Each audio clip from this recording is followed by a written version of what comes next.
conference last night, working through that as well. As I mentioned, I spoke last night with the chairwoman of the National Transportation Safety Board, and so she's got a team there at DCA and working together that information. So we'll keep in constant contact as we try to go through that. Congressman, I assume you've been on this flight several times in the last year.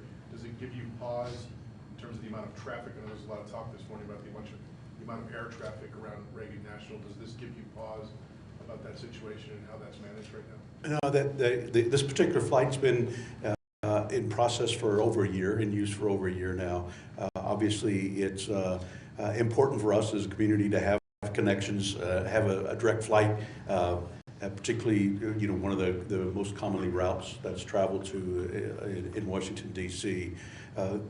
Obviously, with the Reagan Airport situated there on a river right across from Washington, D.C., there are some twists and turns that pilots and planes have to make as they're coming in and out of that airport.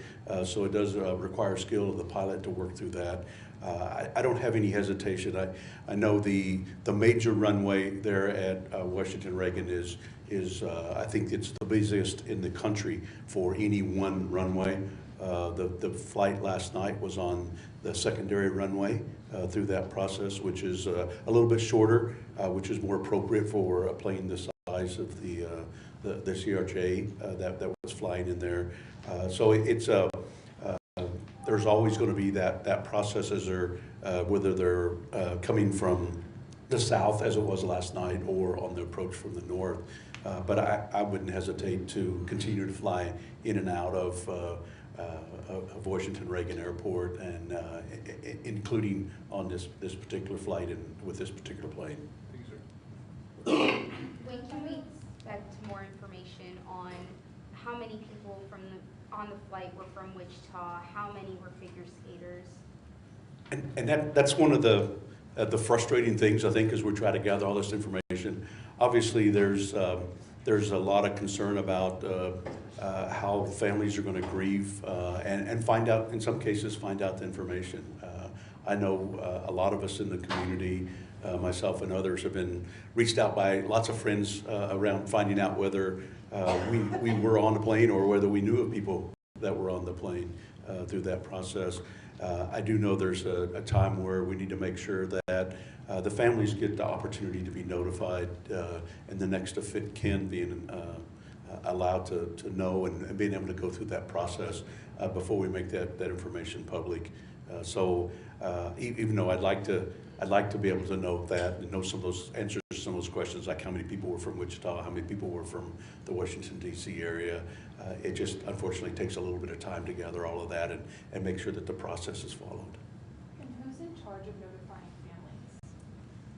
families? As far as the notification, this morning, the Secretary of Transportation Duffy in the press conference in Washington, D.C. said that a lot of that notification is going to transition to NTSB and FAA, as well as working with American Airlines and going through that process.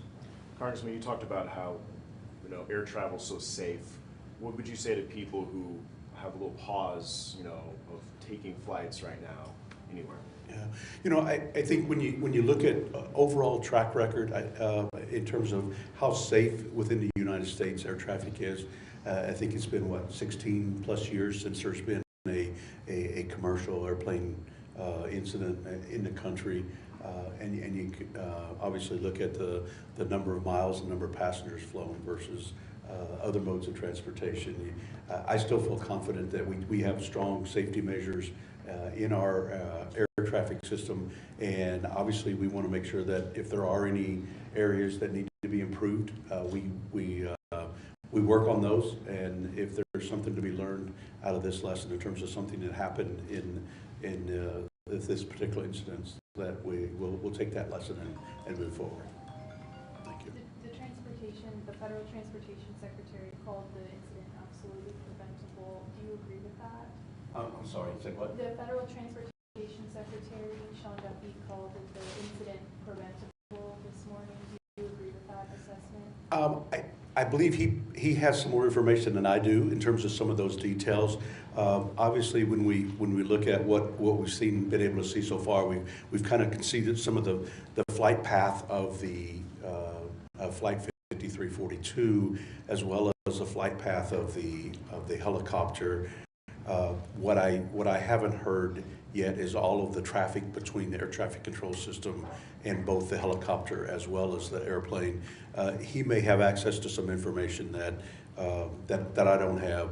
Obviously, we want to make sure that there aren't incidents like this ever in the country. So we want to make sure that we put in procedures that work to make sure that we do prevent that.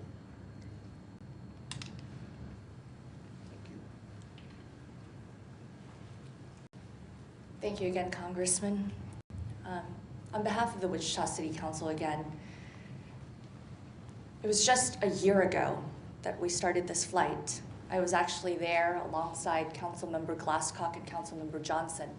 It was January 8th, 2024.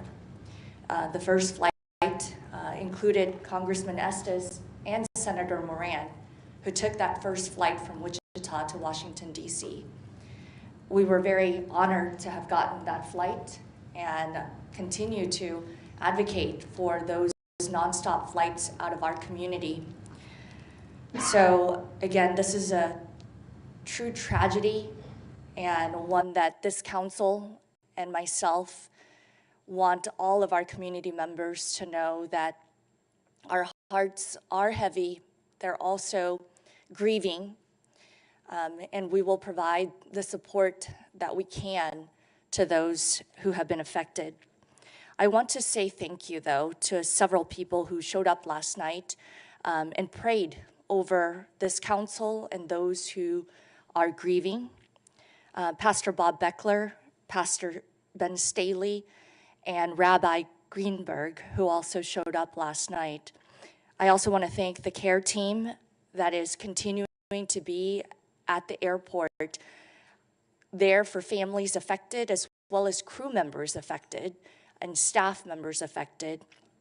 And I want to say thank you to City Manager Layton and his staff for gathering us all this morning and allowing us to also have a community-wide prayer in the council chambers here at City Hall at noon. Again, we will continue to keep the community updated as we have confirmed information. And we invite all of you to come to the community-wide prayer, and we welcome anyone to join us.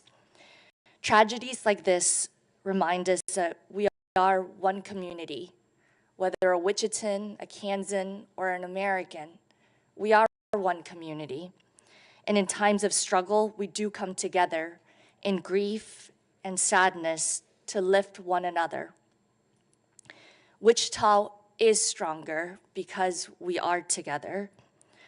Once again, we offer our deepest condolences to all the individuals whose lives were lost and to the families who are grieving.